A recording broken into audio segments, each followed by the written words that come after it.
اللهم اجعل القرآن العظيم ربيع قلوبنا ونور صدورنا وجلاء أحزاننا وذهاب همومنا وغمومنا وسائقنا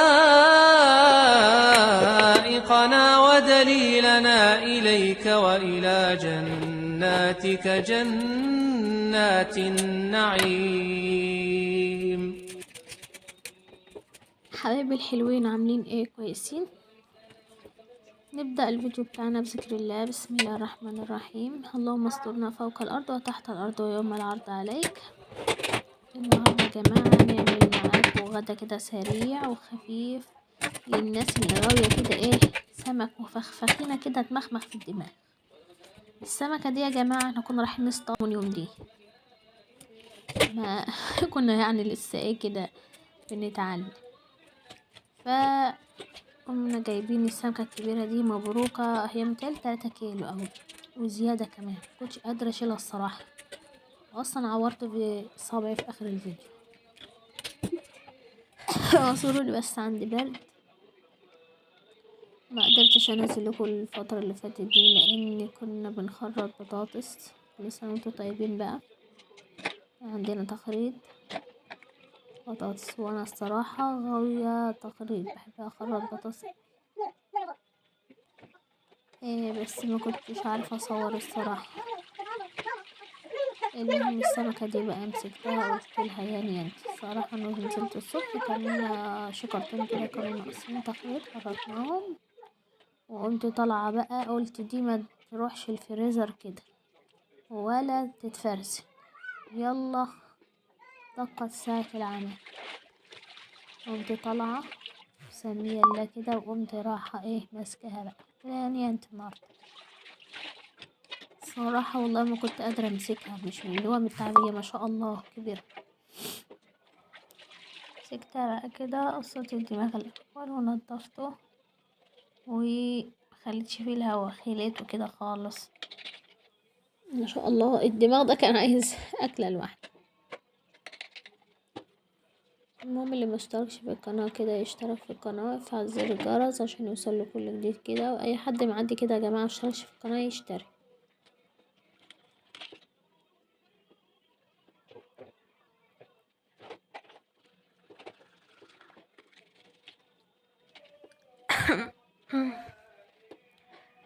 قعدت اقطع في الشيخة سمكة دي بقى وندمت على ما فعلت الصراحة، لان كنا طالعين كان عندنا تخريط، طلعت بعد تخريط البطاطس دي قلت اعمل غدا بقى. كانت السمكة دي حضرت ما ينفعش ادخلها الفريزر كده، قلت بما انها اتعب في تنظيفها اعملها بقى في وقتها وخلاص. بس الصراحة خدت وقت طويل معايا قوي لان حجمها كبير الصراحة، وخدت وقت ومجهود تنظيف جامد واتنقعت بقى ويوم طويل عريض. المهم بقى اتشجعت وعملت او خلاص، وكان الله السر عليم والله المستعان. كان نفسي اسيبها كده شكل قطع التونة كده ما بنشوفها اللي هي بالشكل اللي قدامنا ده، بس الصراحة كانت السمكة كبيرة، يمكن الكاميرا مش موضحة حجمها كمان، وقطعتها وقطعت الدماغ 2 والله برضه عشان اضمن سواها كده وابقى مطمنة.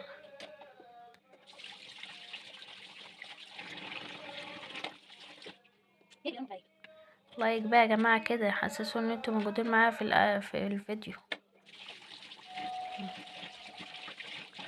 ده. كده كان قرموط صغير من ضمن الصيادة، والله مش عارفة يعني ظلموا اللي اصطادوا.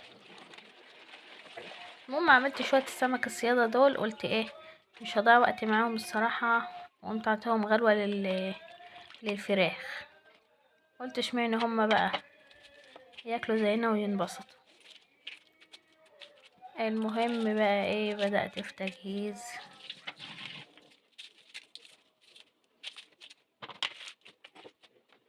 نزلت بقى الادوات بتاعتي كده ايه وروقت الحوض وقمت شاطفاهم شطفة تانية اهو. على فكرة لما كنت صورت اللي هي النقعة بتاعة الليمون، وانا كنت كبهم كده على اساس ان هما ايه، كبوا من مية الليمون يعني.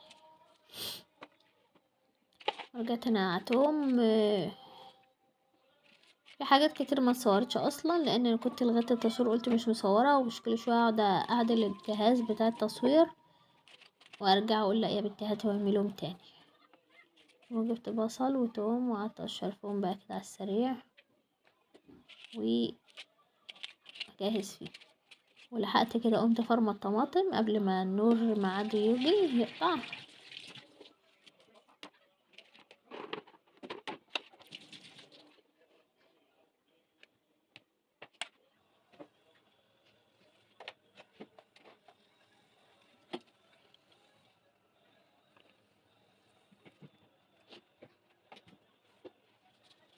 فرطت البصل طرنشات اهو، قمت مقطعتهم كده سريع سريع.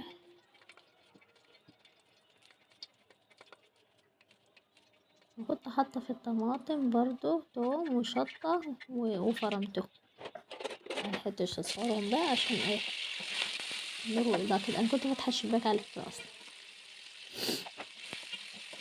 كده بقى بدأت احط الزيت كده لما يسخن، واقوم حاطة البصل وايه ورشة ملح كده عليها ايه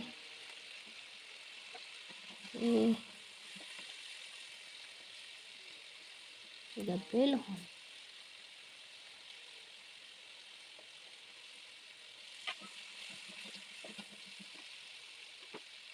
يا لهوي يا لهوي يا لهوي. رشيت شوية ملح كده عليهم.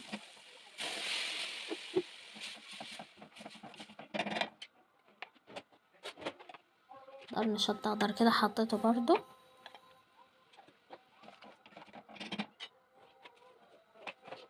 ده التوم كنت بحطه اهو.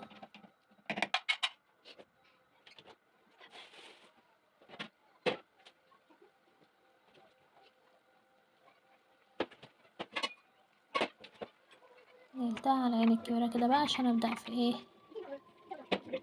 قلية السمكة.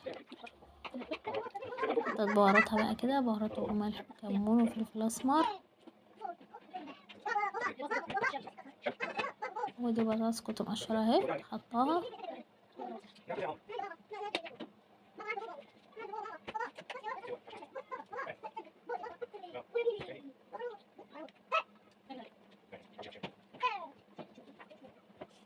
دي بقى كنت عاملة ايه تتبيلة كده للسمك، ومش هينفع يتحشى لان هو قطع. خل وتوم وليمون وملح وفلفل وفلفل اسمر وقرن شطة كده. وقمت ايه دقاهم متبلة السمك برضو، قعدت فترة فيهم كده.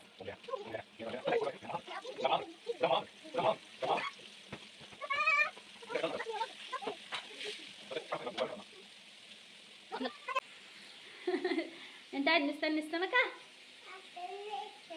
مستني السمكة ليه؟ سمكة يعني ايه؟ سمكة يعني ايه؟ ماشي. هو ملاك. هنا كنت بدأت بقى أول قلية حطيتها. عمور بقى كان بيغلس معايا، أقول له سمك يعني، يقول لي كار كار، بيغص فيا يعني. إن شاء الله. والله عايزين رغيف عيش وبلاها بقى مواويل تانية. عصرة ليمون كده ورغيفين عيش وإيه.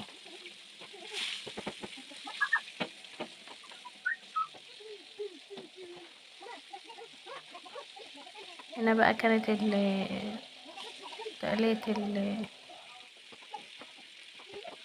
التسبيكة بتاع البطاطس يعني والسمك كانت ايه تاخد غلوة كده. هيبقى معاه بطاطس اوي.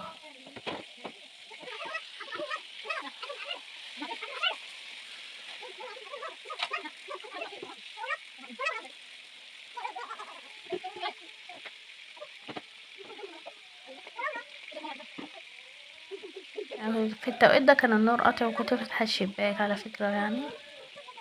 شايفة الإضاءة يمكن كانت ساطعة في المواعين يعني، الحاجات اللي على البوتاجاز دي بسبب الشباك اللي كان مفتوح. جماله يا جماله. العين دي كانت عاملة لون كده على الصينية لأن ما بشغلهاش دايما، وده كان شوية صلصة كده باقيين، كترتهم الصراحة وشيلتهم في جنب، قلت لو احتجتهم هحطهم، واحتجتهم اهو حطيتهم.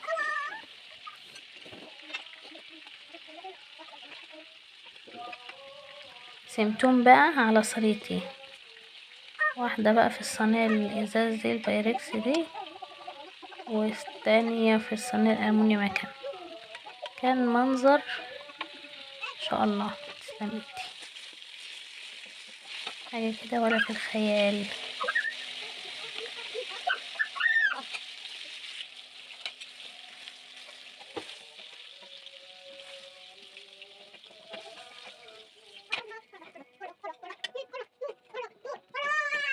خدوا غلوة كده على البوتاجاز، وقمت رايحة حطاهم في الفرن وش تحمير كده وبالهنا والشفا. جميلة جميلة جميلة.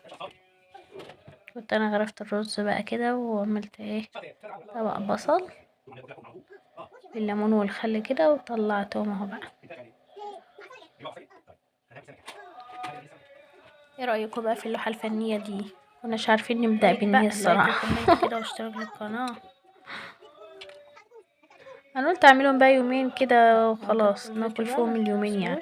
مستاهله ادخل بقى فريزر وحاجات من دي، كل جديد ان في الفتره دي بنبقى مشغولين تخريط بتاع مش عارفه اضمن اطلع اعمل غدا او ما اعملش، فالاكل موجود عندنا هيبقى نسخن او وقت الغدا هنقوم طالعين مسخنين متغدين، فما زلتش يعني ان انا عملتها كلها جديد ان شاء الله.